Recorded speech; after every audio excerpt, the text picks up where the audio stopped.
Hi, we're back, and I trust that you've survived or perhaps are still surviving the Greek participle.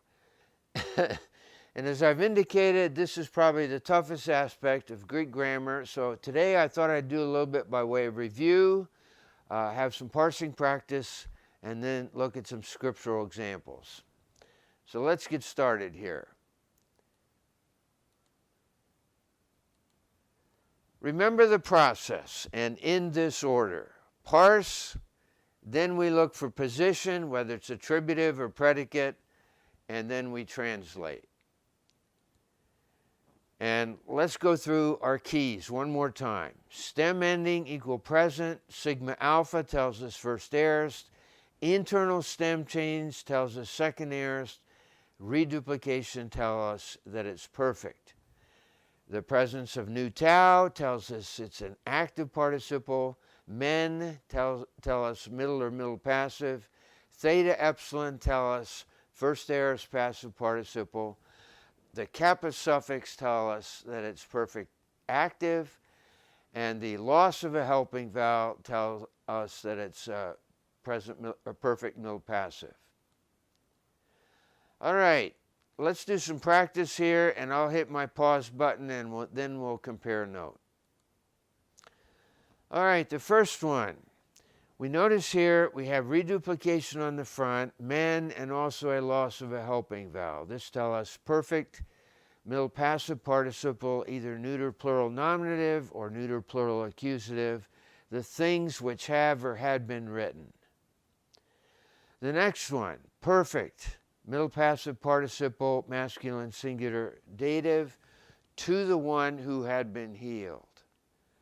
Eleuthata, perfect active participle, masculine singular accusative, having or had come. Bebaptismenoi, perfect middle passive participle, masculine plural nominative, having or had been baptized. The next one, perfect active participle, masculine plural accusative, the ones who had believed. And in the next one, we have a perfect middle passive participle, feminine singular accusative. Now notice the eta here. We have the presence of men, and then we also have the loss of a helping vowel there.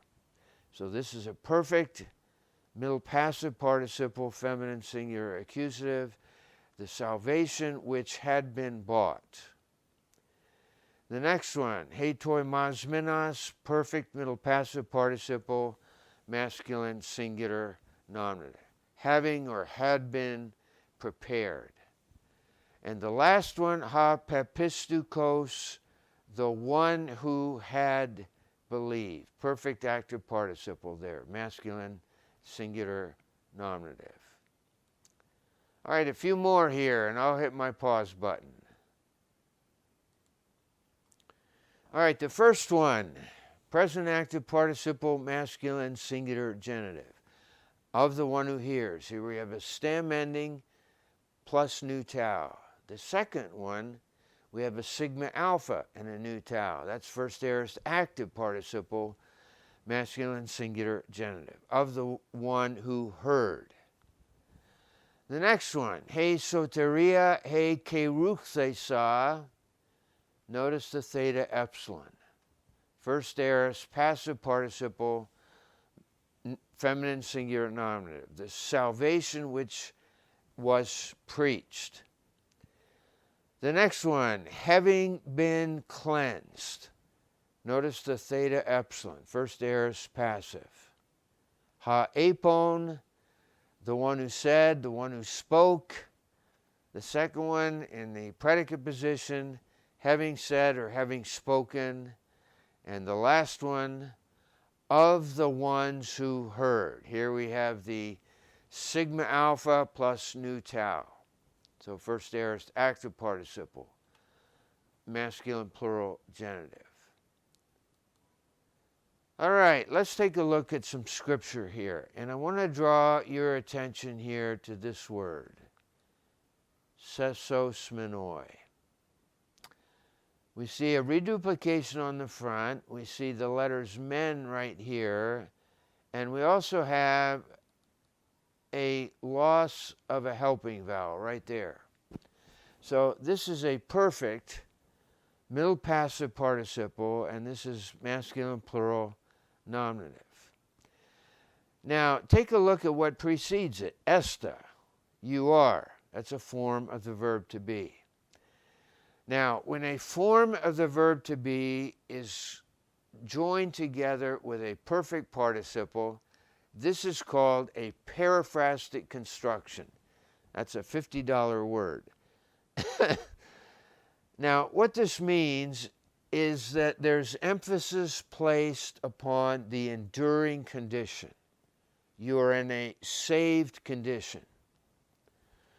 So, for by grace you are saved, i.e. in a saved condition, diapisteos, through faith. Kai tuta, and this is not of you, meaning it doesn't originate in you. It doesn't have its origin in you. It is the gift of God, and then as he continues, not from works. In Philippians 1, Paul expresses his confidence, pepoethos. Now, this is a perfect participle from peitho, I trust or persuade. So, having been persuaded, auta tuta, of this very thing. And then Paul continues that the one who has begun is also going to complete this wonderful work in you. Now, in Romans 5:6, I want to draw attention to anton, hemon, astenon. Anton is a present participle of Amy, and it's in the genitive case, and notice hemon, which is also plural genitive. This is what's called, and I want to remind you of, the genitive absolute. And that is where you introduce a second subject into the sentence. In this sentence, Christos, Christ, is the main subject.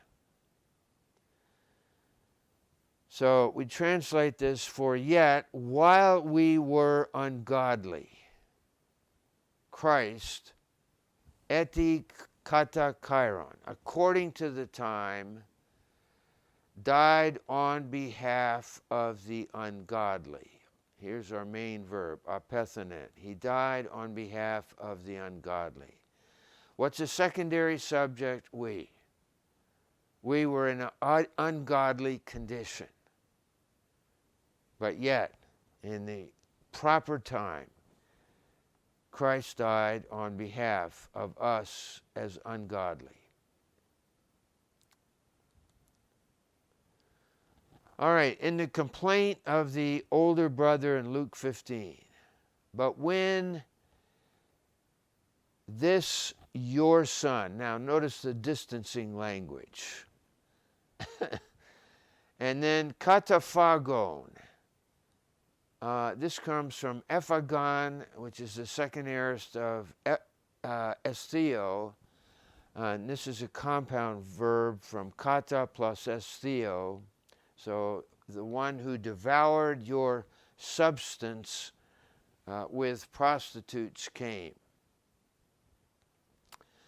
And in Mark 7:30, this refers to the woman who had come to Jesus on behalf of her demon-possessed daughter, kai epelthusa. Here we have a second aorist active participle, feminine singular nominative. But having departed to her own house, she found the child, and here we have a perfect middle passive participle from balo, here lying upon a bed, and the demon, and here we have a participle from exerchomai, perfect active participle, the demon having departed. And one more text from John 7. Therefore, from the crowd, akusantes, having heard, first aorist active participle, masculine plural nominative, having heard these words, were saying, this is truly the prophet. 41. But others were saying, this is the Messiah. And still others were saying, elegon. And then we have me that is hooked up with the Greek question mark, and this expects a negative answer. For the Messiah does not come from Galilee, does he? And the intended answer is, of course not. All right, I trust this practice, review, and scripture has been helpful to you. Thanks.